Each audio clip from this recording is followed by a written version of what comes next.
Dear Father in heaven, Lord, we thank you so very much to have the opportunity to be here at City Council tonight, trying to do our very best for the citizens of St. Mary's. Lord, watch over us all day long, all night, all the time, Lord. Just watch over us and let everybody see Christ through us. Amen. Amen. Pledge allegiance to the flag of the United States of America and to the republic for which it stands, one nation under God, indivisible, with liberty and justice for all. Clerk, can we have our roll call, please? Yes, sir. Councilman Jones, post 1. I'm here. Councilman Connor, post 2. Present. Councilman Ingram, post 3. Here. Councilman Nascimento, post 4. Here. Councilman Rassi, post 5. President. Councilman King, post 6. Here. Mayor Lockhart. I'm here, madam. Sir, we have a quorum. Thank you, ma'am. And for the record, a unanimous vote will be 6. Yes, sir. Okay, our first item is approval of our minutes from our October 6th City Council meeting, our millage rate work session, public hearing on alcohol and regular, our October 16th City Council public hearings with a proposed millage rate at 10 a.m. and 6 p.m. So moved. Second. Motion by Mr. Rassi, second by Mr. Nascimento. Any other comments or questions? All those in favor? Aye. Any opposed? That's unanimous, ma'am. Yes, sir. All right, our next item is presentations. And I don't think I printed out the new cover sheet because I know we have a presentation that's not on this old copy. Thank you. I'll grab you one, sir. I got one, Mr. Nascimento chaired. We have a presentation by the St. Mary's Little Theater, State of the Arts in Rural Georgia Cities by Miss Barbara Ryan and Miss Gloria Hurley. If y'all come up to the podium, please. Thank you, Mayor Council, for giving us this opportunity.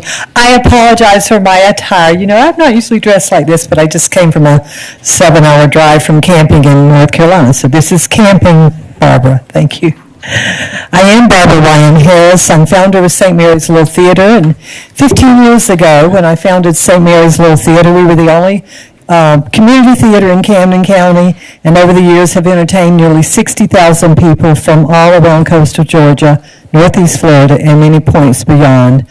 We're so fortunate that we have another group in town that started out as St. Mary's Little Theater, St. Mary's Children's Theater, and segued into Saltwater Players, which is an incredible group that I hope you all have seen perform as well. They perform over at Pigmental.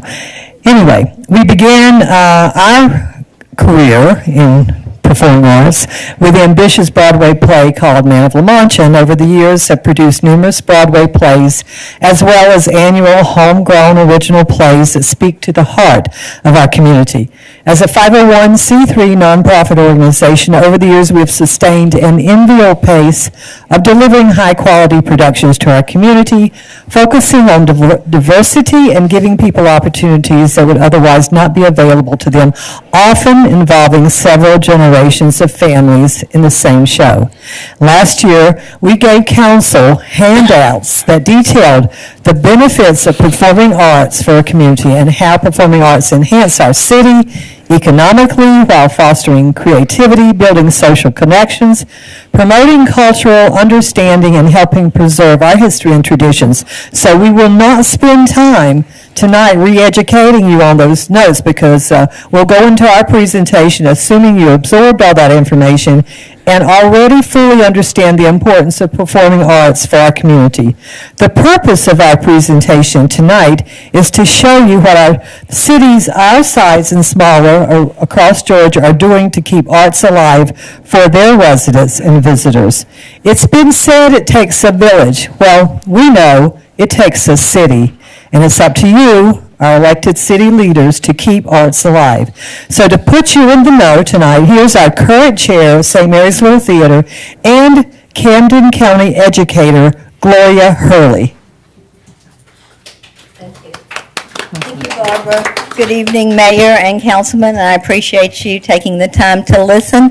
Last month, Deborah Parsons, a board member, and Nita Gilbert, a member of our St. Mary's Little Theater, were fortunate enough to travel to Tifton, Georgia for an arts symposium that was put on by the Georgia Council of the Arts. There was a lot of representatives from smaller cities, and while there, we learned what they are doing, how they've funded things, and how their theaters are doing, as well as we got some information from the Georgia Council of the Arts on some grants that are available. Some we knew about it, some we did not. So we're going to look at what other community theaters in cities our size are doing to keep the arts alive.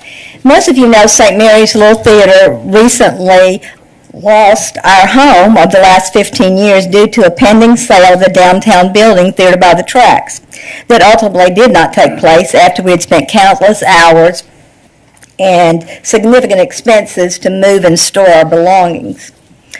Now, in comes our saviors, the Saltwater Players. I believe Ms. Schiff is here tonight, and they came to us and extended us the opportunity to have 2 shows at their theater. Now, they run a lot of shows, and they have a lot of performances, but we're going to do our Christmas show there, as well as our Evening with the Stars show. We, St. Mary's Little Theater members, have currently been looking around St. Mary's for a property to lease, but if you've looked for anything to lease, you know that it is cost prohibitive. Small spaces, much smaller than we would ever need, are way beyond what we could afford. Then they would have to be renovated for what we need, and they have to be fire code compliant and safety compliant because it would be a venue for assembling. So that's where we are. We're just kind of floundering around until we can find something, as well as looking for rehearsal space. Now, we are having our performances at Pigmental Studio, but they also have 2 shows in the works, so we all can't rehearse at the same time at the same theater. So we're looking for a safe place that's a consistent place between now and December for our show to rehearse, and we have 30 kids, so that should be fun. Now, we're going to start, and I'm going to, how will St. Mary's move forward? What can we do that some of these other cities have done? Notice that picture on the right-hand side with the stained glass. That's where we met in Tifton, Georgia, and was a converted small Methodist church that was given to the Arts Council by the Downtown Development Authority. They renovated it. It's a small venue. It's more for meetings and like a chamber orchestra or something, not really plays, but it was a very nice venue to meet in. Okay, let me see if I can do this right. Now, like Barbara said, arts are a catalyst for our community. It's social cohesion. Sometimes people don't see each other. They come to the theater and go, oh, I haven't seen you since the last show. But again, our families participate. People that have not participated in the arts come out and they participate, and they even try out for shows, some that never thought they would, like me. It enhances the quality of life. It's something else to do. It's something where people can think about shows and what they mean and enjoy and bring their kids to and have something else to do in the city. Now, I'm going to go through some of these. I just picked out some random cities that were represented there. Some were represented that had a similar population to us and what they have done. And I know some of you will say, well, they're near Atlanta. I also looked up their per capita income on most of these, and it's not as high as ours is. Okay, the Americus, Georgia, the Rylander Theater. I was fortunate to see that theater. They have a city-operated propriety fund that deals with that theater.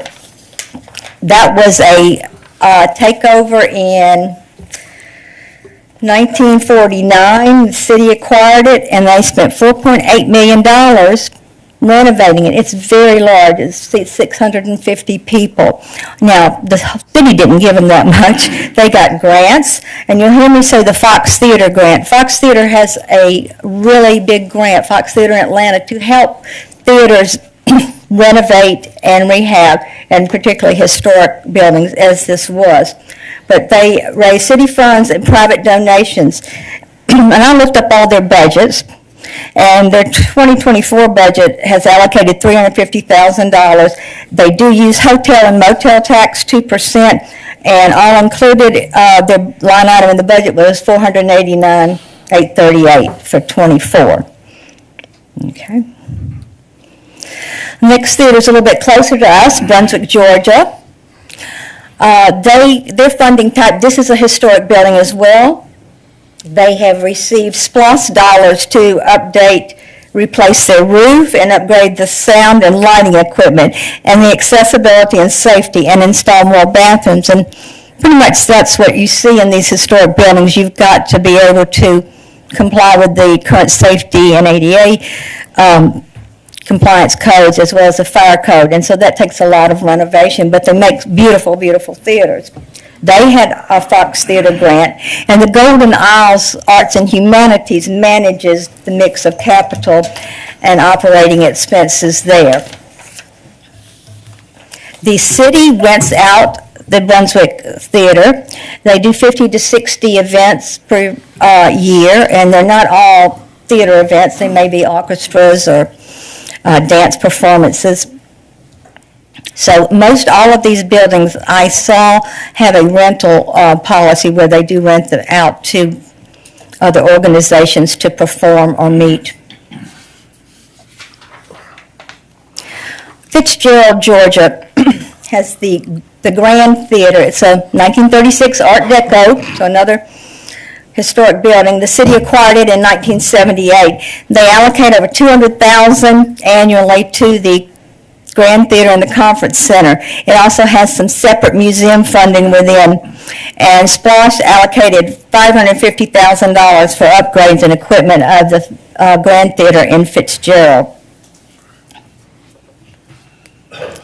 Hapeville, Georgia. It is outside of Atlanta. A very small theater, the Academy Theater. It's about 100 seats. What the city did there was they planted a seed of a bit of money that has grown, and they support it through long-term commitment and renovations. But it is a smaller theater, but they created their budget with adding to that each year. Madison, Georgia has the Madison Morgan Cultural Center. This I have not been to, but it looks very nice. It was an 1895 schoolhouse. Has art collection and performance venues. They put on classes. They use hotel motel tax. They ensure broad-based community benefits through their Main Street program, grants, convention, business bureau funding. So they also have all these buildings are going to have a lot of repairs. They're old and they're going to have repairs, but that's what makes them have a little bit of character is their age. Building repair is a $30,000 line item. It shows $116,000 the prior year. Oops, went the wrong way. Now, this is in Moultrie, Georgia, the Colquitt County Arts Center. The lady that's in charge of this happened to be at the symposium. She was very interesting. And she spoke with us. This was an old high school that was, I believe, 1928, the former high school. It was listed as a place in peril. It was a mess, apparently. It was purchased for $1 at auction. The Moultrie Service League acquired it and began a campaign for restoration. They got grants from United Way, again, the Fox Theater, contributions from the community, facility with and they now operate a large facility, has education classes, and they pride themselves on doing things with the very young and the elderly, all kinds of classes and opportunities for them. They have permanent and rotating art collections. They put on summer camps for children, performances, and they have a museum. Now, I looked for, she said this, but I went back and looked at their budget. They didn't have a line item, but here's what she did say. She said the city gives them in-kind donations, and somebody said, well, please give us an example. They needed new lighting. They needed to upgrade to LED lighting, which is much better and cheaper lighting. It's cooler. So they needed someone to install that. So they called the city, and the city sent the city electricians and the city workers, and they did that for them, and then they paid for the lighting too. So that's kind of, they don't have a line item on the budget, but they call on them when they need repairs or renovations.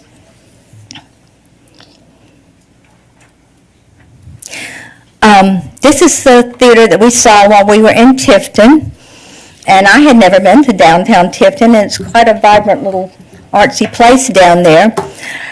some of the funding that they use, the city purchased the theater and they began the revitalization of that building as well as many others in Tifton. The community helped to refurbish it when it closed in 1987, and they donated 1/3 of the funds needed to refurbish the theater. And they supported that primarily through their hotel and motel tax transfers, improving the effectiveness of tourism revenue. Their 2025 city budget shows $528,472 allocated in proprietary funds to support the TIFF Theater. It's about a 400-seat theater. Again, it was one of those old movie theaters that everybody went to, and then it closed, and with all the new theaters, and they did restore it. In closing, how will St. Mary's move forward? What can we do? Well, adopt some of the proven funding models, SPLOST, bed tax, and general fund. And again, I just picked a few cities, and of course there's larger cities that have larger budgets. We know that. Invest in some facilities and venues, renovations or repurposed buildings. Strengthen the partnerships between schools and business and tourism boards. The DDA was mentioned several times while we were up there at that conference about how they worked with the arts. Promote arts as an economic development. We have a lot of promotions. We have a lot of people that do a wonderful job promote the arts. We need to have that. Build community engagement through youth programs and residencies. There are many opportunities available in grants if you have a residency, an artist in residence. And we need to establish a city arts council or committee. I mean, you've got the Art League that has a lovely building now, and they're selling their art, and you can go see it. And then got Saltwater that you can go see performances there, and they run children's programs as well and teach children's programs. So we need to, all get together. Music, there's a lot of musicians in this town that may need a place to play, or chamber orchestra. A chamber orchestra approached us at St. Mary's Little Theater last year about using the theater to perhaps play. There's a lot of people that would come here and put on performances that our tourists as well as our locals would enjoy. So, in summary, St. Mary's has got the opportunity to position itself as a vibrant arts city. And like I said, we've been looking for places, and we've been looking for places in town. We are called St. Mary's Little Theater, so we would like to stay in St. Mary's. But again, cost prohibitive right now. So, but by creating an arts council, supporting purchases and renovations of venues, seeking grants, many of these grants require a partnership, a 50-50 or city sponsorship to go forward with it. Expand our public art and marketing our unique culture. We've got some artists around here that just do beautiful work. We can enrich the lives of our residents and attract new visitors to St. Mary's. And I do thank all my theater people for being here, the board and everybody else. Thank you all for coming. And thank you for granting me this time. Are there any questions from the council? Any questions? How many seats did you have at the St. Mary's Little Theater?